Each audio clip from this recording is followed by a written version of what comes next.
अस्सलाम वालेकुम व्यूअर्स, बहुत ही यूनिक सी टिप्स एंड ट्रिक्स आज की वीडियो में भी आपके साथ शेयर करेंगे। तो चलिए आज की पहली टिप की तरफ चलते हैं, जो कि बॉल पॉइंट्स और पॉइंटर के लिड को लेके है। जब हम इनको यूज़ कर लेते हैं, ख़त्म होने के बाद हम इनको एज़ इट इज़ ही फेंक देते हैं, लेकिन इसके जो लिड हैं वो बहुत ही यूज़फुल हो सकते हैं अगर आप इसको क्लॉथ क्लिप की जगह पे भी यूज़ कर लें। तो ये देखिए, जब हम कपड़े फैलाते हैं तो अगर क्लिप ना लगाएं तो वो उड़ते और गिरते रहते हैं।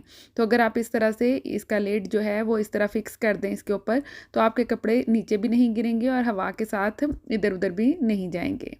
ये देखिए, बहुत ही आसानी के साथ आप बॉल पॉइंट का या पेन का या पॉइंटर का लिड जो है वो बहुत अच्छे तरीके से इसके ऊपर इस तरह से फिक्स कर सकते हैं। है ना यूज़फुल टिप? आप सारे लिड इकट्ठे करते जाएं और इस तरह से यूज़ कर सकते हैं। चलिए दूसरी टिप की तरफ चलते हैं। वो भी लिड ही को लेके है। हमारे किचन में बहुत सारे ऐसे बर्तन होते हैं जिनके पेच वगैरह होते हैं, लिड ही ख़ास तौर पर। तो उसके लिए मैं किचन में ही एक पेचकस भी रखती हूँ। तो पेचकस जो है वो आगे से शार्प भी होता है, और अगर हम इसे ज़ंग से भी बचाना चाहें तो इसको सेव करने के लिए ये लिड ही आप यूज़ कर सकते हैं। ऐसा लिड जो इसके ऊपर फिक्स हो जाए, इसके ऊपर लगा के रखें। एक तो ये ज़ंग से महफूज रहेगा, और दूसरा जो आगे से इसका शार्प वाला हिस्सा है वो भी महफूज रहेगा। अगर आपका अचानक इसको हाथ लग जाता है तो ये आपके लगेगा भी नहीं। इस तरह से आप इसको सेव करके रख सकते हैं। ये देखिए, मैंने सारे ऑर्गेनाइजर्स में इसी तरह से ये चीज़ें सेट की हुई हैं। तो आज की तीसरी टिप की तरफ चलते हैं, जो कि किचन से ही रिलेटेड है। किचन में हम मसाले वगैरह यूज़ करते हैं, या कोई भी ऐसी चीज़ बॉक्स होता है जिसको हमने रीड करना होता है। तो कई दफ़ा आई साइट वीक होती है तो हम इसको पढ़ नहीं सकते और हमें ग्लासेस की ज़रूरत होती है। कई दफ़ा किचन में अवेलेबल भी नहीं होते।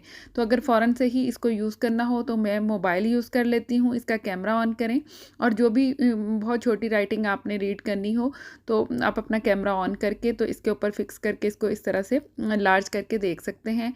आसानी से ये रीड हो जाता है। ये देख सकते हैं आप।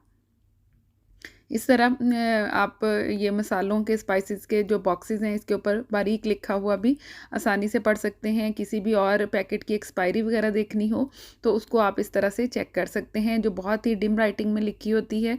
तो अगर आप इस तरह से मोबाइल कैमरे से चेक करेंगे तो ये बड़ा बड़ा और वाज़िया नज़र आना शुरू हो जाता है।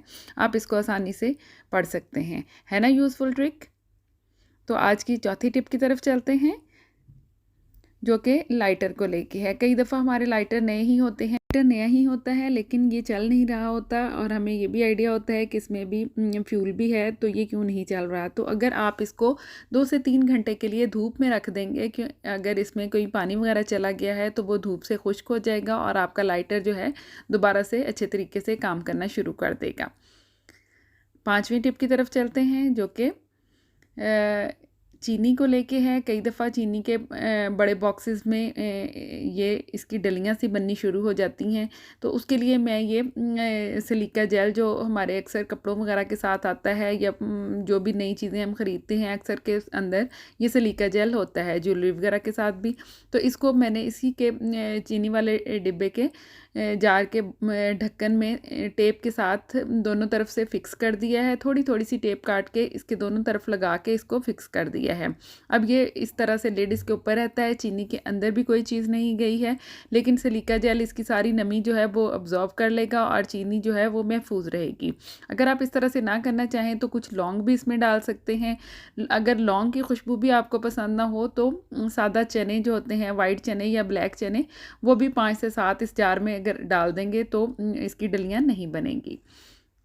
अगर आप रोटी को फूला हुआ बनाना चाहते हैं और आप चाहते हैं आपकी रोटी बहुत ही खूबसूरत बने, उसमें ये इतनी ही नरम हो और फूले, ख़ास तौर पर फूलने की बात करें तो कि रोटी बहुत अच्छी तरह से फूले, तो जब आप आटा गूँदें तो गूँध चुकने के बाद इसके ऊपर 2 चम्मच जो है वो ऑयल लगा के इस तरह से दबा दें। यानी इसके आटा गूँधते हुए इसके अंदर ऑयल नहीं डालना, जस्ट इसके ऊपर अप्लाई करना है। एक तो रोटी नरम बनेगी। वीडियो पसंद आए तो लाइक